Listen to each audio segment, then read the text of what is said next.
میں کہا کرتا ہوں کہ مودی اور اس کے 3 ایڈیٹ. اچھا جی ہاں، میرا یہ مشہور معروف جو ہے نا یہ جملہ ہے. 5 اگست کے اس اقدام اور پھر ایک فالس فلیگ آپریشن اور پھر آپریشن سندور، اس سارے پیراہے کو آپ کیسے دیکھیں؟ ہم نے وہاں پر ایک ڈمی حکومت بنا لی ہے اور اب ہم آزاد کشمیر کو اور دیگر کشمیر کے خطوں پر قبضہ کریں گے. عوام کا پالیٹکس کے اوپر، پولیٹیکل کلچر کے اوپر، سیاست کے اوپر اعتماد اٹھ گیا ہے، اس کی کیا وجہ ہے؟ جو چیز حقیقت ہے اس کو مان لینا چاہیے. ٹھیک ہے. جو چیزیں ہم ڈیلیور نہیں کر پائے پچھلے 70 سالوں، ٹھیک، اس کی غلطی ہمیں تسلیم کرنی چاہیے. بالکل ایسے ہی ہے. مظہر صاحب ایسا کیوں ہوا ہے کہ کوئی بھی جو عملی کام ہمیں آزاد کشمیر میں ہوتا ہوا نظر آیا بڑا، وہ عوامی ایکشن کمیٹی کے احتجاجوں کی بدولت نظر آیا ہے؟ لوگوں کو تو ایسے ہی نظر آیا ہے. الزام تراشی، انتشار، افتراق اور نفرتوں کو وجود میں لائے بغیر یہ سب کچھ کرنا چاہیے. وہ آپ کی 12 نشستوں کے حوالے سے، مہاجرین کی 12 نشستوں کے حوالے سے میں کھل کر کہنا چاہتا ہوں. وہ کہتے ہیں جی فنڈ وہاں لگتا ہے، یہ لگتا ہے، وہ لگتا ہے. ان سب چیزوں پر بات ہو سکتی ہے. فنڈ پر تو یہاں پر جو الیکٹڈ جو ہمارے ممبران یہاں سے آتے ہیں ان پر بھی بات ہو سکتی ہے، مجھ پر بھی ہو سکتی ہے، کسی پر بھی ہو سکتی ہے. اس سب میں جو میں آپ کو فرینکلی بتاؤں، دل سے میں آپ کو بتاتا ہوں، جو سب سے زیادہ اس سارے حالات میں کنفیوز ہوا ہے نا، وہ ہمارا نوجوان ہے. اس کو سمجھ ہی نہیں آ رہا کہ میں کیا کروں، کیونکہ اس کو لگتا ہے کہ اگر میں تحریکوں کا حصہ نہیں بنوں گا تو شاید میں سچا کشمیری نہیں ہوں. اگر وہ پریکٹیکل کی طرف اپنا فوکس کرتا ہے تو اس کو راستہ نہیں مل رہا ہوتا، اور آزاد کشمیر میں اپرچونیٹیز کا بھی بہت زیادہ فقدان ہے. اس سب سچویشن میں being a political person, being a وزیر اطلاعات آزاد کشمیر، آپ کیا نوجوانوں کو پیغام دینا چاہیں گے؟ السلام علیکم every one and welcome to the public team. میں ہوں سید الماس اور یہ ہے عوام کی امنگوں کا ترجمان، آزاد کشمیر کا پہلا مکمل ڈیجیٹل چینل. ناظرین، آج ہمارے ساتھ ایک ایکسکلوزیو پوڈ کاسٹ میں موجود ہیں وزیر اطلاعات آزاد کشمیر پیر مظہر شاہ صاحب. کیسے ہیں آپ؟ خیریت سے ہیں؟ ٹھیک ٹھاک ہیں؟ سب سے پہلے تو الماس بھائی، پبلک ٹیم آپ کو اور پبلک ٹیم کے تمام سامعین اور ناظرین کو میری طرف سے السلام علیکم. اس کے بعد آپ لوگوں کا بہت شکریہ، کیونکہ ایک سیاسی اور سماجی اور مذہبی قیادت کا سب سے بڑی خواہش ہوتی ہے کہ اس کا موقف عوام تک پہنچے. اور چونکہ آپ لوگ عوامی رائے اور عوامی سوالات، عوامی خدشات ہم تک پہنچاتے ہیں اور ہم ان کے جوابات دیتے ہیں اور ہمارا پیغام بھی پہنچاتے ہیں، تو یہ جو کمیونیکیشن گیپ آتا ہے یہ چیزوں کو بہت خراب کرتا ہے. اور اس طرح کے پوڈ کاسٹ اور آپ جیسے نوجوان جو میڈیا کے اندر کام کر رہے ہیں ان کی طرف سے اس طرح کی چیزوں کا عوام میں جانا یہ بہت ساری چیزوں کو دور کرتا ہے. اور جو ایک کمیونیکیشن گیپ پیدا ہوتا ہے، اصل مسائل وہیں سے شروع ہوتے ہیں، تو وہ کمیونیکیشن گیپ ختم ہوتا ہے. تو اس پر آپ کا اور آپ کی ٹیم کا آپ کا میں کہتا ہوں شکریہ کہ آپ نے طالب علموں کو موقع دیا. اور یہ بڑی بات ہوتی ہے کہ جب گورنمنٹ آفیشلز کچھ ایسے پلیٹ فارمز پہ بھی آتے ہیں جو غیر سیاسی ہوتے ہیں تو بڑا ایک اچھا لگتا ہے ہمیں بھی کہ آپ ہمیں بھی موقع دے رہے ہیں اور آپ چاہتے ہیں کہ ہمارے سامعین بھی آپ کی موقف کو اور آپ کی بات کو سن سکیں. سب سے پہلے آپ سے پوچھنا چاہوں گا، چونکہ ہمارا آج جو پروگرام ہے اس کا جو مین ٹاپک ہے وہ ہے یوم استحصال کشمیر، چونکہ اگست کا مہینہ شروع ہو چکا ہے. مظہر صاحب آپ یہ بتائیے گا کہ 2019 کا واقعہ ہے، آپ بھی ایک پولیٹیکل ورکر تھے اور اچانک بھارت نے اتنا بڑا ایک قدم اٹھایا، ڈیموگرافک چینج کرنے کی ایک کوشش کی. Being a politician, being a now member of the Azad Kashmir assembly, آپ نے اب کیا سوچتے ہیں اور اس ٹائم آپ نے اسٹیپ کو کیا کیا سوچا تھا کہ یار یہ اسٹیپ انڈیا نے کیوں لیا، اور آج اس کی جو پوزیشن دیکھتے ہیں اس اسٹیپ کی، اس کے اوپر آپ اپنی کیا رائے رکھتے ہیں؟ دیکھیں، اس کو ہم 2 طریقوں سے دیکھیں گے. ٹھیک ہے. 2 پوائنٹ آف ویو سے اس کو ہم دیکھیں گے. پہلا کہ انڈیا نے پوری اپنی سر توڑ کوشش کر کے دیکھ لیا 5 صدی کے اندر کہ وہ کشمیری قوم کو کسی طرح بھی اس کی آزادی کی تحریک سے روک لے، اس کے حق خود ارادیت کی تحریک سے اس کو روک لے. صحیح. جب اس نے دیکھا کہ یہ نہیں روکتی تو وہ اپنے دیگر اوچھے ہتھ کنڈوں سے جو وہ ایک 5 صدی سے اپنایا ہوا ہے اس میں ایک نئے اوچھے ہتھ کنڈے کا اس نے اضافہ کیا. ٹھیک. اور وہ یہ کیا کہ وہاں کا جو 370 تھا اور 35 اس کا خاتمہ کر دیا. ٹھیک ہے. اور وہ یہ سمجھا تھا کہ میں اس کے ذریعے شاید کشمیری قوم کو دبا لوں گا. لیکن آپ دیکھیں کہ اس کے بعد مزاحمت کے اندر ایک نیا رخ پیدا ہوا، اور وہ مزاحمت اب بچے بوڑھے جوان میں پہلے سے تھی، لیکن اب ان لوگوں کے اندر بھی وہ مزاحمت آ چکی ہے جن کو انڈیا یہ سمجھتا تھا کہ شاید وہ ہمارے ہم نوا ہیں. اب ان کے اندر بھی مزاحمت شروع ہو چکی ہے اور وہ بھی اس چیز کو غلط سمجھ رہے ہیں. اور وہ سمجھ رہے ہیں کہ انڈیا نے تمام دنیا کے قوانین کو، UN کی قراردادوں کو، یورپی یونین کی قراردادوں کو، OIC کی قراردادوں کو، کشمیریوں کے جذبات کو روند کر اس طرح نہیں ہوتا دنیا میں. ٹھیک. یہ 2025 ہے اور 21ویں صدی ہے اور اس میں لوگ اپنا حق مانگتے بھی ہیں اور رکھتے بھی ہیں. ٹھیک. تو میں یہ سمجھتا ہوں کہ وہ اس میں بری طرح ناکام ہو چکا ہے. ٹھیک. ان کے جو ٹارگٹ تھے اور جو اپنی عوام کو دھوکہ دیتے تھے, ہر بار ہر الیکشن میں دھوکہ دیتے تھے. انہوں نے پچھلے الیکشن میں دھوکہ دیا کہ ہم بابری مسجد کی جگہ رام مندر تعمیر کریں گے. میں اس کو دھوکہ اس لیے کہتا ہوں کہ یہ دھوکہ اپنے آپ کو دے رہے ہیں. کیونکہ ہندوستان کی دھرتی پر جتنی تعمیرات ہیں, یہ ایک الگ موضوع ہے, اس پر ہم اس وقت بات نہیں کرنا چاہتے. وہ مسلمانوں کی تعمیرات ہیں. اب کیسے مسلمانوں کو وہاں سے نکالیں گے؟ وقف بل بھی اسی لیے لایا گیا. میں بات کرتا ہوں اپنے موضوع پر. ٹھیک. دوسرے الیکشن میں انہوں نے یہ دھوکہ دیا تھا یا قوم کو یہ انہوں نے جھانسا دیا کہ ہم آزاد کشمیر کی موجودہ حیثیت ختم کر دیں گے, مقبوضہ کشمیر کی موجودہ حیثیت کو ختم کر دیں گے اور اس کو اپنا حصہ بنا لیں گے. اور اس کا انہوں نے واضح اظہار کیا. آپ کو یاد ہوگا کہ ان کے وزیر خارجہ, میں کہا کرتا ہوں کہ مودی اور اس کے 3 ایڈیٹ. اچھا. جی ہاں, میرا یہ مشہور معروف جو ہے نا یہ جملہ ہے. وہ جو 3 ایڈیٹ تھے انہوں نے تو دنیا کو ہنسایا اور ایک دنیا کی مختلف رنگ دنیا کو دکھائے. یہ جو 3 ایڈیٹ ہیں یہ دنیا کے وجود پر ایک ناسور ہے. یہ کسی مہذب معاشرے کے وزیر اور حکمران بننا تو دور کی بات, یہ کسی مہذب سوسائٹی میں رہنے کے قابل بھی نہیں ہے. ایک مودی صاحب اور ان کے ایک 3 ایڈیٹ, ایک ان کے وزیر خارجہ اور ایک ان کے وزیر داخلہ امیت شاہ صاحب اور ایک ان کے وزیر دفاع راجناتھ سنگھ صاحب. یہ 3 ایڈیٹ ہیں. ان کے جو وزیر خارجہ ہیں وہ ایک صحافی کے سوال پہ جواب پر ان کو کہہ رہے ہیں کہ وہ کہہ رہی ہے مسئلہ کشمیر حل ہو چکا ہے. وہ کہہ رہے ہیں مسئلہ کشمیر حل ہو چکا ہے, ہم نے وہاں الیکشن کرا لیا ہے, ہم نے وہاں پر ایک ڈمی حکومت بنا لی ہے اور اب ہم آزاد کشمیر کو اور دیگر کشمیر کے خطوں پر قبضہ کریں گے اور بس مسئلہ کشمیر ختم ہو جائے گا. اہم پوسٹ پر بیٹھ کر ایک فارن منسٹر صحافیوں کے مجمع میں بیٹھ کر اس طرح کی گفتگو کرتا ہے, اس کا مطلب ہے کہ وہ نان سینس لوگ ہیں. وہ حکمرانی کے قابل نہیں ہیں, وہ عالمی قوانین کو نہیں مانتے, وہ عالمی قراردادوں کو نہیں مان رہے, وہ 1.5 کروڑ کشمیریوں کے جذبات کے ساتھ کھلواڑ کر رہے ہیں اور وہ 77 سالہ تحریک آزادی کو اپنی جوتے کی نوک پر رکھ رہے ہیں. پھر میں بتانا چاہتا ہوں کہ ان کے ایک وزیر نے کہا تھا ہم کشمیر کا نقشہ بدلیں گے, کشمیر کا نام بدلیں گے, امیت شاہ نے کہا تھا. تو میں اس پر کہنا چاہتا ہوں کہ انشاءاللہ یہ تحریک آزادی ہے کشمیر, یہ انشاءاللہ تمہارا جغرافیہ بدل دے گی انشاءاللہ. اچھا مظہر صاحب یہ بتائیے گا کہ جو 5 اگست 2019 کو اس نے بھارت نے قدم اٹھایا اور اس کے بعد اس نے مقبوضہ کشمیر کے اندر بہت سے سٹیپس لے, جو بھی آپ نے اشارہ دیا وزیر خارجہ کی اس گفتگو کا, بالکل وہی گفتگو تھی اور اس کا اینڈ تھا کہ ہم نے اب آزاد کشمیر کو حاصل کرنا ہے. 5 اگست کے اس اقدام اور پھر ایک فالس فلیگ آپریشن اور پھر آپریشن سندور, اس سارے پیراہے کو آپ کیسے دیکھتے ہیں؟ دیکھیں جی, یہ سب کچھ ناکام ہو چکا ہے. ٹھیک ہے. انڈیا اس وقت خود اپنے مسائل کی دلدل میں پھنسا ہوا ہے. ٹھیک ہے. 7 سسٹر کے مسائل الگ ہیں. صحیح. ٹھیک ہے. منی پور کے مسائل الگ ہیں. پوری کرسچن کمیونٹی کے سینکڑوں گرجا گھر جلائے انہوں نے اور پوری کرسچن کمیونٹی سڑکوں پہ تھی اور دیگر تمام اقلیتیں, سکھ کمیونٹی, دلت کمیونٹی اور مسلم کمیونٹی, یہ سب کی سب ان کے ساتھ منی پور کی سڑکوں پہ کھڑے تھے. اب وہاں کا پورا ماحول بدل چکا ہے جی. خالستان میں ایک الگ تحریک چل رہی ہے اور پھر آج تک جن کو وہ ہندو کمیونٹی ڈکلیئر کرتے آئے ہیں, میری مراد دلت اور آدی واسیوں سے, یہ 30 کروڑ سے زائد لوگ بنتے ہیں جی. اچھا. جی ہاں, 30 کروڑ دلت ہیں اور تقریباً 10 کروڑ کے قریب آدی واسی ہیں. وہ صاف کہہ رہے ہیں کہ ہم آپ کا حصہ نہیں ہیں. اچھا. ہاں, آپ جو ہمیں آج تک اپنے ساتھ شمار کر کے ہندوستان کو آپ جو ہے نا برہمن اکثریت ثابت کرتے تھے, ہم اس بلشٹ کو نہیں مانتے اور اب وہ سڑکوں پہ آ چکے ہیں. آپ دیکھ رہے ہیں ان کے ساتھ جو زیادتی ہو رہی ہے. ایسے ہی ہے. ان سارے مسائل کو پھر وہاں وقف بل کا مسئلہ آیا اور مسلمانوں کو ان کی عیدگاہوں سے, ان کی عبادت گاہوں سے, ان کے وقف املاک سے بے دخل کرنے کی جو سازش انہوں نے کی 2024 میں, جس بل کو لائے اور پھر پاس کرنے کی کوشش کی, یہ سب کچھ انڈیا کو اندر سے کھا رہا ہے. اس سب کچھ کو چھپانے کے لیے اس نے وہ فالس فلیگ آپریشن کیا. اس کا جو حال ہوا وہ دنیا کے سامنے ہے.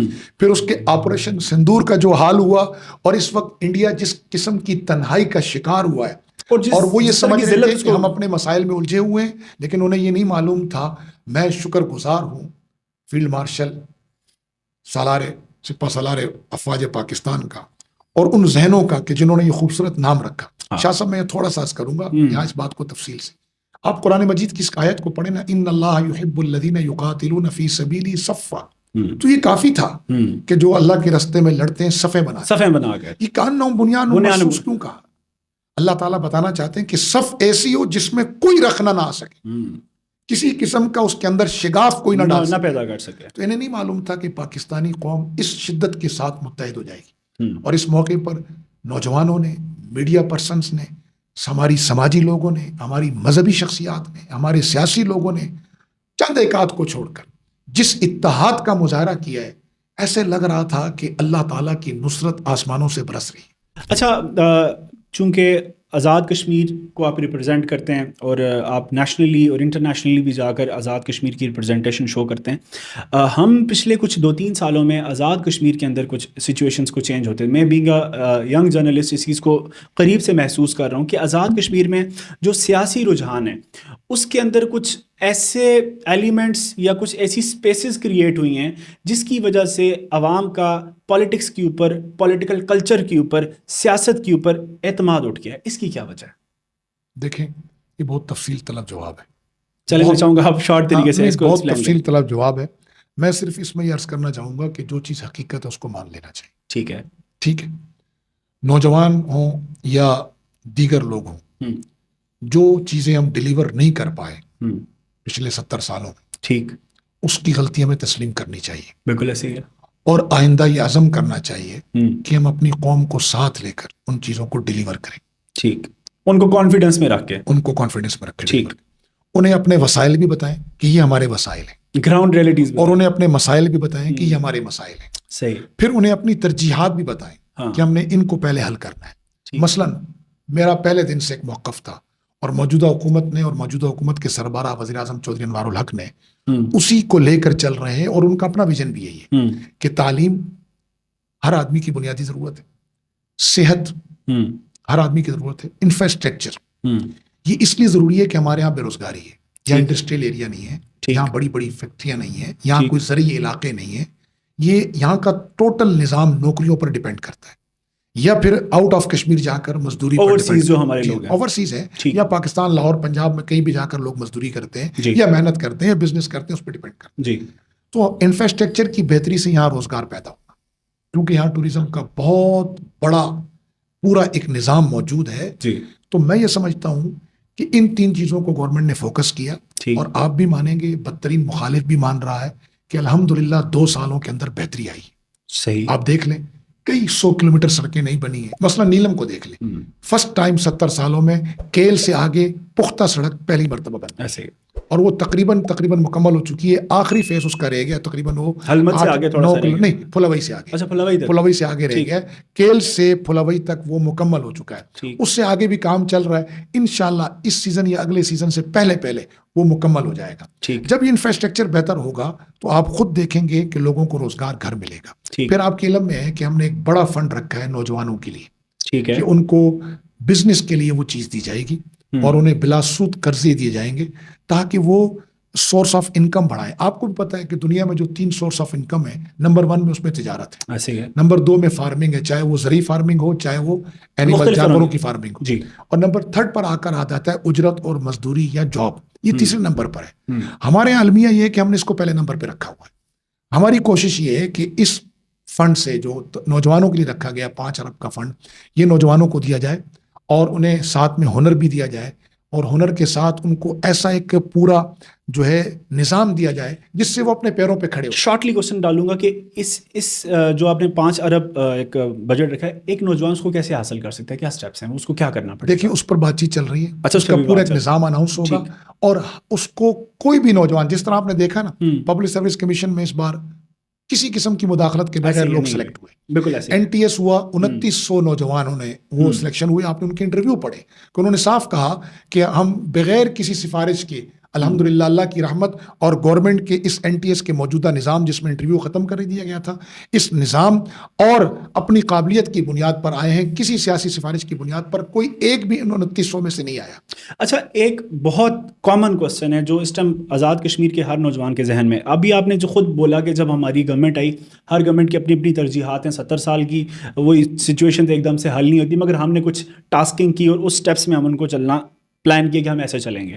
بٹ مظہر صاحب، ایسا کیوں ہوا ہے کہ کوئی بھی جو عملی کام ہمیں آزاد کشمیر میں ہوتا ہوا نظر آیا بڑا، وہ عوامی ایکشن کمیٹی کے احتجاجوں کی بدولت نظر آیا ہے، لوگوں کو تو ایسے ہی نظر آیا ہے، یا اس پریشر کے بدولت نظر آیا ہے کہ جس طرح بجلی اسی احتجاج کے بدولت سستی ہوئی ہے، اس کے علاوہ بہت سارے اور ایسی چیزیں ہیں، اور اس کے بعد لوگوں کا لگا کہ بھائی حکومت تو خود کچھ کرتی ہی نہیں ہے، تو ہمیں جب تک کوئی دھکا نہیں دینا پڑتا یا کچھ پریشر نہیں ڈالنا پڑتا تب تک تو حکومت نے اسٹیپ بھی نہیں لینا. تو پھر وہ کون سا اسٹیپ تھا جو آپ نے کسی پریشر کے بغیر خود ہی حل کر دیا تھا؟ دیکھیں اس پر ہم بات کرتے ہیں. ٹھیک ہے. مثلا بجلی کی بات کر لیتے ہیں. 2022 میں میری اسمبلی کی ریکارڈ تقریر آپ اٹھا کے دیکھ لیں. ٹھیک ہے. اس وقت میں نے کچھ مخصوص حلقوں کے لیے بات کی تھی، نیلم کے لیے، لیپا کے لیے، حویلی کے لیے.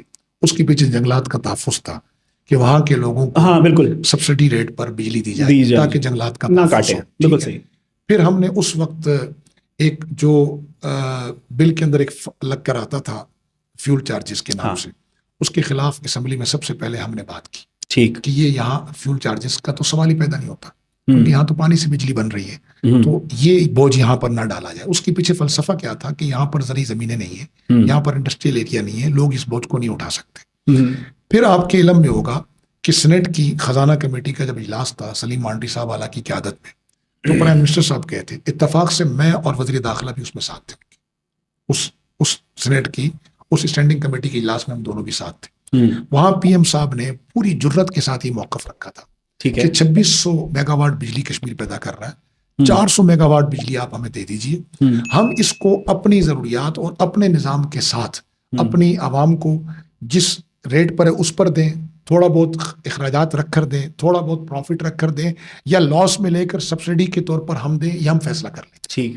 اور اس پر میں شکر گزار ہوں کہ اس وقت تو یہ بات نہیں مانی گئی، کیونکہ کچھ ٹیکنیکل چیزیں ہوتی ہیں ہر جگہ کی، آپ کے وسائل بھی دیکھے جاتے ہیں، تیل کی کنویں نہیں ہے یہاں. لیکن ایک تحریک ہوئی، اور میں یہ سمجھتا ہوں کہ عوامی تحریکیں شعور کے نتیجے میں پیدا ہوتی ہیں. صحیح. تو یہ شعور دیا گیا تھا ہر طرف سے، ایک لوگوں کی ڈیمانڈ تھی، اور اس پر وہ لوگ سڑکوں پر آئے، اور پاکستان گورنمنٹ نے اپنی تمام تر مسائل کے باوجود، میں سمجھتا ہوں وزیر اعظم پاکستان نے، ہمارے قومی اداروں، ایک بولڈ اسٹیپ لیا انہوں نے. اور میں اس میٹنگ میں بھی میں موجود تھا جب جو شہباز شریف صاحب کی نگرانی میں جو میٹنگ ہوئی، بلکہ آپ حیران ہوں گے کہ اس کا ڈرافٹ وہاں کے وزیر اطلاعات، وزیر قانون، اور یہاں سے میں نے اور میاں عبدالوحید صاحب نے اس ڈرافٹ کو تیار کیا تھا. اچھا. وہ ڈرافٹ ہم نے تیار کیا تھا بیٹھ کر. انہوں نے بغیر کسی قیل و قال کے کشمیریوں کی ڈیمانڈ کو مانا، اور وہ ایک گرانٹ تھی وقتی طور پر جو 4-5 مہینے کے لیے تھی. لیکن آپ دیکھ رہے ہیں کہ الحمدللہ موجودہ حکومت اس نظام کو 2 سال سے چلا رہی ہے. ٹھیک. اور جو بجٹ خسارے میں تھا وہ بجٹ اب 19 ارب کے سرپلس میں چلا گیا ہے. تو یہ کام ہو رہا ہے نا، یہ کام ہو رہا ہے تو یہاں نظر آ رہا ہے.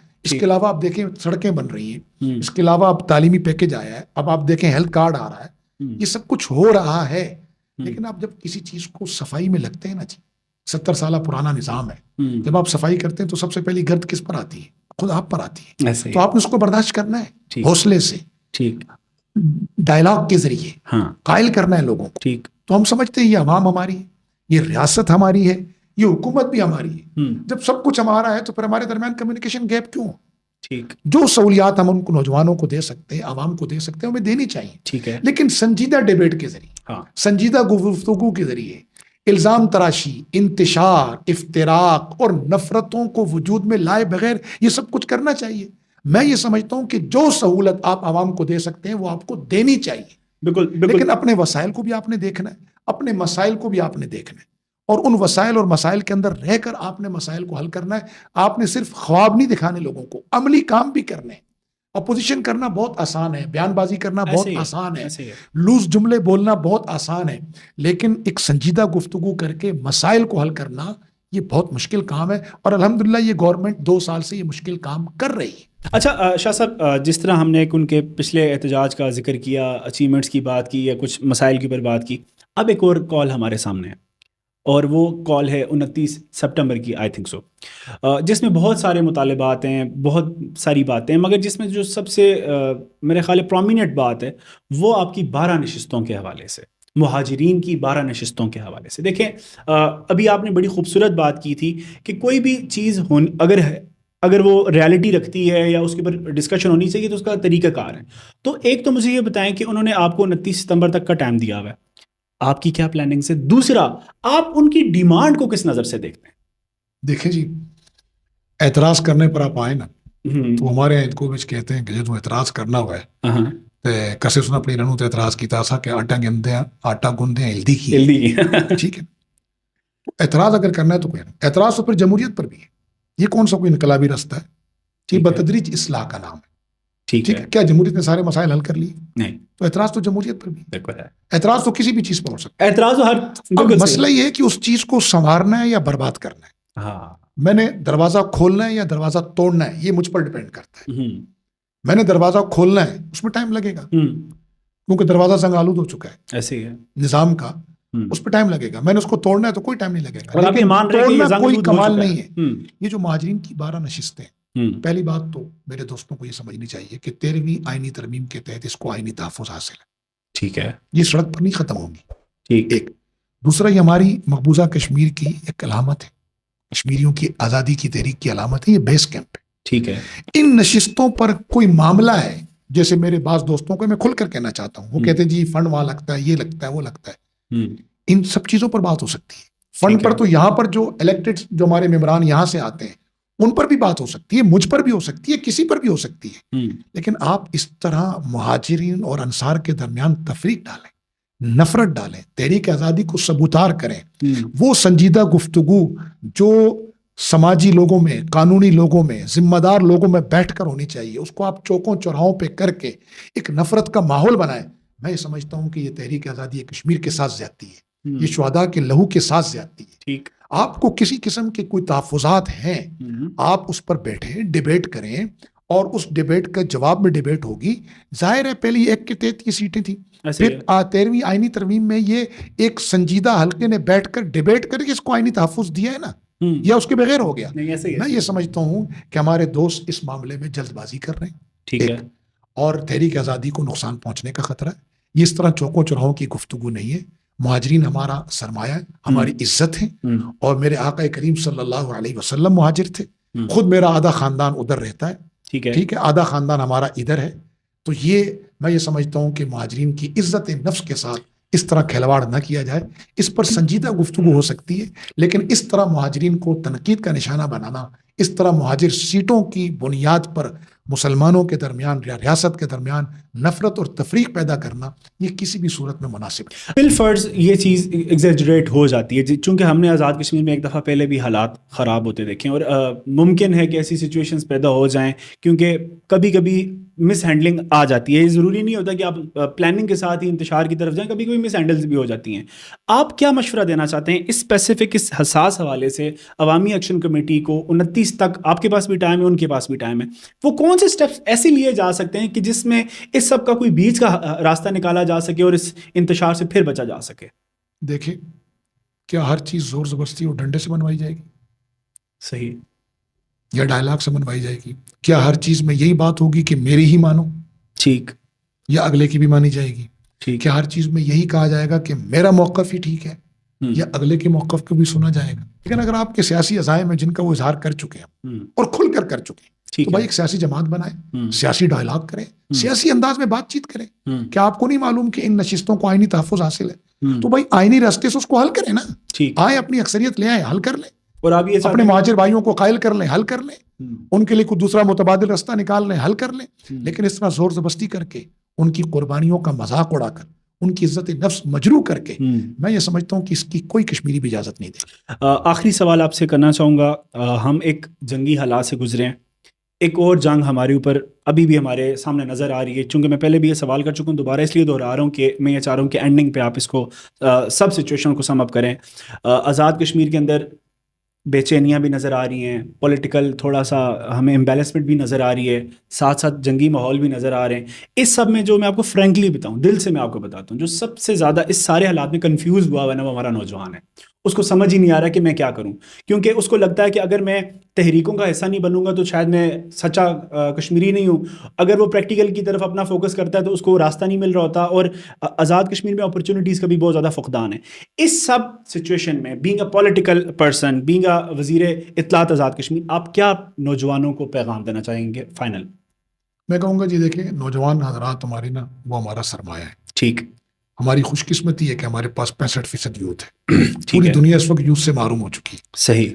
لیکن ہماری بعض چیزوں کی وجہ سے ہماری یوتھ ہم سے دور ہو رہی ہے. صحیح. سب سے پہلے تو ضروری ہے کہ اپنی یوتھ کو اپنے سے قریب کیا جائے. کیسے؟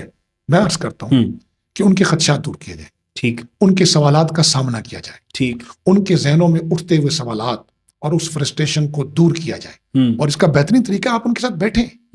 اور میں ان سے عرض کرتا ہوں کہ بد تہذیبی اور بدتمیزی کو چھوڑ کر جو سوال آپ کے ذہن میں یہ خادم حاضر ہوں میرے ساتھ بیٹھیں, ڈائلاگ کرتے ہیں. کچھ ہم آپ سے سیکھیں گے, کچھ آپ ہم سے سیکھیں گے. جوانوں کا جوش اور بزرگوں کا ہوش جب ملے گا تو اس کشمیر کی تقدیر بدلے گی. میں نوجوانوں کو قطعاً الزام نہیں دیتا ہوں, میں الزام دیتا ہوں ان لوگوں کو جو نوجوانوں کے جذبات کو مس یوز کر رہے ہیں. نوجوان ہمارا اثاثہ ہے.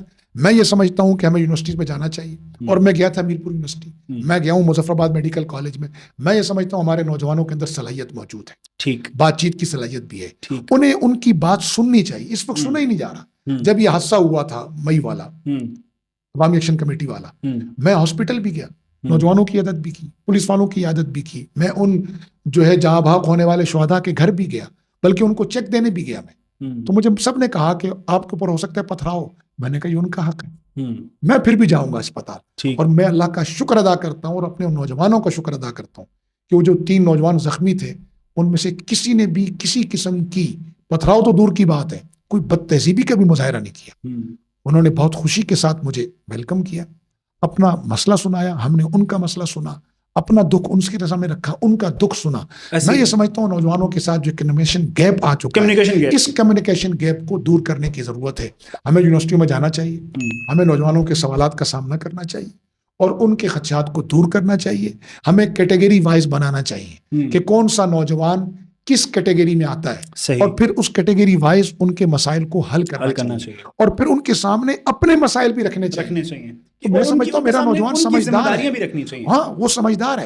اور پھر ایک بات اور جو سب سے ضروری ہے کہ صرف حقوق نہیں ہے, ہمارے کچھ فرائض بھی ہیں.